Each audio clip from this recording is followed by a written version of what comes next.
ಪರಾಭವ ನಾಮ ಸಂವತ್ಸರದ ಆಷಾಢ ಮಾಸದ ಶುಕ್ಲ ಪಕ್ಷದ ದಿನಾಂಕ 15ನೇ ತಾರೀಕಿನಿಂದ 29ನೇ ತಾರೀಕು ಜುಲೈ ಮಾಸ. ಮೇಷರಾಶಿಯ ಒಂದು ಚಿಂತನೆಯ ಬಗ್ಗೆ ಗಮನವನ್ನು ಹರಿಸೋದಾದರೆ, ಮೇಷರಾಶಿಯವರಿಗೆ ಕರ್ಮಪತಿಯಾದಂತಹ ಗ್ರಹ ದ್ವಾದಶ ಭಾವದಲ್ಲಿ ಇರುವಂತಹದ್ದು. ಅರ್ಥಾತ್ ವೃತ್ತಿ ಕ್ಷೇತ್ರಕ್ಕೆ ಸಂಬಂಧಪಟ್ಟ ಹಾಗೆ ಆತ್ಮತೃಪ್ತಿ ಹೇಳುವಂತಹದ್ದು ತಮ್ಮ ಅನುಭವದಲ್ಲಿ ಇರೋದಿಲ್ಲ ಅಂತ ಹೇಳುವಂತಹ ಫಲಗಳು ಕಂಡು ಬರ್ತಾ ಇದೆ. ವೃತ್ತಿಯಲ್ಲಿ ಪ್ರಗತಿಯ ಕೊರತೆಗಳಾಗಿರಬಹುದು, ಅಥವಾ ವೃತ್ತಿಯಲ್ಲಿ ಆರ್ಥಿಕತೆಯ ಆದಾಯದ ವಿಷಯಗಳಾಗಿರಬಹುದು, ಅಥವಾ ವೃತ್ತಿಯಲ್ಲಿ ಪದೋನ್ನತಿಗಳಾಗಿರಬಹುದು, ಅಥವಾ ಉದ್ಯಮದಲ್ಲಿ ಯಶಸ್ಸಿನ ಫಲಗಳಾಗಿರಬಹುದು. ಇಂಥ ವಿಷಯಗಳಿಗೆ ಸಂಬಂಧಪಟ್ಟ ಹಾಗೆ ಎಲ್ಲಿಯೋ ಒಂದು ರೀತಿಯಲ್ಲಿ ಹಿನ್ನಡೆಯ ಅನುಭವಗಳು ಹೇಳುವಂತಹದ್ದು, ಯಾಕೋ ತನ್ನ ಪ್ರಯತ್ನಕ್ಕೆ ತಕ್ಕ ಫಲಗಳು ಅನುಭವಕ್ಕೆ ಬರ್ತಾ ಇಲ್ಲ ಹೇಳುವಂತಹ ಒಂದು ಲಕ್ಷಣಗಳು ತಮ್ಮಲ್ಲಿ ಕಂಡು ಬರ್ತಾ ಇದೆ, ತಮ್ಮ ಅನುಭವಕ್ಕೆ ಕಂಡು ಬರ್ತಾ ಇದೆ. ಹಾಗೆ ಆರ್ಥಿಕತೆಗೆ ಸಂಬಂಧಪಟ್ಟಂತಹ ತೊಂದರೆಗಳು, ಋಣಬಾಧೆಗೆ ಸಂಬಂಧಪಟ್ಟಂತಹ ತೊಂದರೆಗಳು. ಋಣಬಾಧೆ ಹೇಳಿದರೆ ಸಾಲದ ಬಾಧೆ ಅಂತ ಚಿಂತನೆ ಮಾಡಬಹುದು. ಒಂದು ವೇಳೆ ಸಾಲವನ್ನು ಮಾಡಿದರೆ ಹಿಂದಿರುಗಿಸುವಲ್ಲಿ ತೊಂದರೆಗಳಾಗುವಂಥದ್ದು, ಅಥವಾ ಸಾಲವನ್ನು ಕೊಟ್ಟರೆ ಹಿಂದೆ ಬಾರದೇ ಇರುವಂತಹ ಪರಿಸ್ಥಿತಿ ನಿರ್ಮಾಣ ಆಗುವಂಥದ್ದು. ಇಂತಹ ಲಕ್ಷಣಗಳೆಲ್ಲ ಕಂಡು ಬರ್ತಾ ಇದೆ. ಇನ್ನು ಎಲುಬು ಮತ್ತು ನರಗಳಿಗೆ ಸಂಬಂಧಪಟ್ಟಂತಹ ಅನಾರೋಗ್ಯದ ಫಲಗಳು, ತಮಗೆ ಗೊತ್ತಿಲ್ಲದಂತೆ ತಾವು ನಿರೀಕ್ಷೆ ಮಾಡದೇ ಇದ್ದಂತಹ ಕೆಲವೊಂದಿಷ್ಟು ಅನಾರೋಗ್ಯದ ಫಲಗಳು ತಮ್ಮ ಮುಂದೆ ಬಂದು ನಿಲ್ಲುವಂತಹ ಯೋಗ ಫಲಗಳು, ತಮ್ಮ ಅನುಭವಕ್ಕೆ ಬರುವಂತಹ ಯೋಗ ಫಲಗಳು. ಹಾಗೆ ವಾಹನಾದಿಗಳಲ್ಲಿ ಅತ್ಯಂತ ಜಾಗ್ರತೆಯಿಂದ ಇರಬೇಕಾದಂಥ ಅವಶ್ಯಕತೆಗಳಿದ್ದಾವೆ.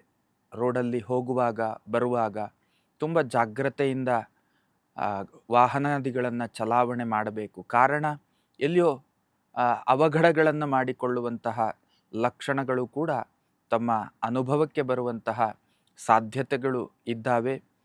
ಕೌಟುಂಬಿಕ ಜೀವನದಲ್ಲಿ ಸಮಾಧಾನಗಳು ಒಂದು ಹಂತದಲ್ಲಿರ್ತದೆ, ದಾಂಪತ್ಯ ಜೀವನದಲ್ಲಿಯೂ ಕೂಡ ಸಮಾಧಾನಗಳು ಒಂದು ಹಂತದಲ್ಲಿರ್ತದೆ, ಮಕ್ಕಳಿಂದಲೂ ಕೂಡ ತೃಪ್ತಿಯ ವಾತಾವರಣ ಹೇಳುವಂಥದ್ದು ಒಂದು ಹಂತದಲ್ಲಿ ಇರ್ತದೆ.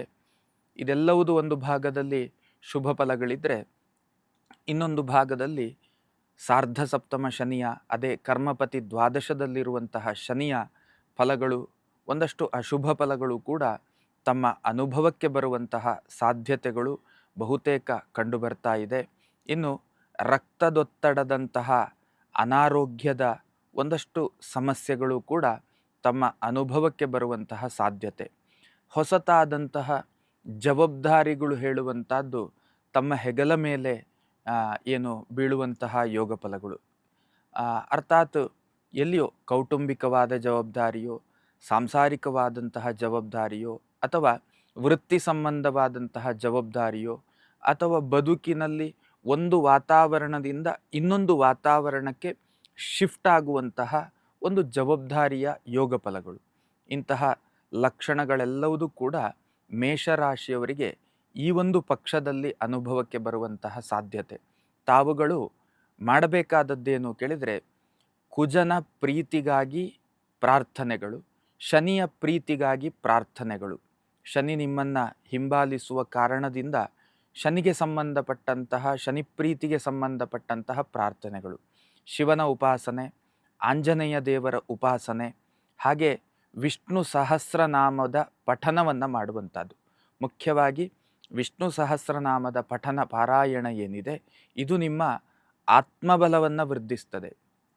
ಸಾಮಾನ್ಯವಾಗಿ ತುಂಬ ಜನ ಗ್ರಹಗತಿಗಳು, ಗ್ರಹಚಾರಗಳು ಕೆಟ್ಟಾಗ, ಗ್ರಹಗತಿಗಳು ಕೆಟ್ಟಾಗ ತುಂಬ ಜನ ಆತ್ಮಬಲವನ್ನು ಕಳೆದುಕೊಳ್ಳುವುದರ ಮೂಲಕ ದುಃಖವನ್ನು ಅನುಭವಿಸುವಂತಹದ್ದು. ಹಾಗಾಗಿ ಆ ದುಃಖ ದೂರ ಆಗಬೇಕಾದರೆ, ಅಥವಾ ದುಃಖವನ್ನು ಎದುರಿಸಬೇಕಾದರೆ ಆತ್ಮಬಲವನ್ನು ವೃದ್ಧಿಸಿಕೊಳ್ಳಬೇಕು. ಅದರ ಉಪಾಯದ ದಾರಿಯಲ್ಲಿ ನಾವು ಗಮಿಸಿದ್ದೇ ಹೌದಾದರೆ ತುಂಬ ಏನು ಸಂಕಷ್ಟಗಳನ್ನು, ಸಂದಿಗ್ಧತೆಗಳನ್ನು, ದುಃಖಗಳನ್ನು ನೀವು ಸಲೀಸಾಗಿ ಎದುರಿಸುವುದಕ್ಕೆ ಸಾಧ್ಯ. ಹಾಗಾಗಿ ವಿಷ್ಣು ಸಹಸ್ರನಾಮದ ಪಠನ ಮಾಡಿ ಪ್ರತಿನಿತ್ಯವೂ ಕೂಡ ಇದರಿಂದ ಬಹುತೇಕ ಶುಭ ಅನುಭವಗಳು ಹೇಳುವಂಥದ್ದು ನಿಮ್ಮ ಪಾಲಿಗೆ ಖಂಡಿತ ಸಾಧ್ಯ. ಲೇಟೆಸ್ಟ್ ಹಾಗೂ ಇಂಟ್ರೆಸ್ಟಿಂಗ್ ಸುದ್ದಿಗಳಿಗಾಗಿ ಬಾಸ್ ಟಿವಿ ಕನ್ನಡ ಚಾನೆಲ್ನ ಸಬ್ಸ್ಕ್ರೈಬ್ ಮಾಡಿ. ಹಾಗೆಯೇ ಬೆಲ್ ಐಕಾನ್ ಪ್ರೆಸ್ ಮಾಡಿ. ಇದರ ಜೊತೆಗೆ ಫೇಸ್ಬುಕ್, ಇನ್ಸ್ಟಾಗ್ರಾಮ್, ಎಕ್ಸ್ನಲ್ಲೂ ಮಿಸ್ ಮಾಡದೆ ಫಾಲೋ ಮಾಡಿ.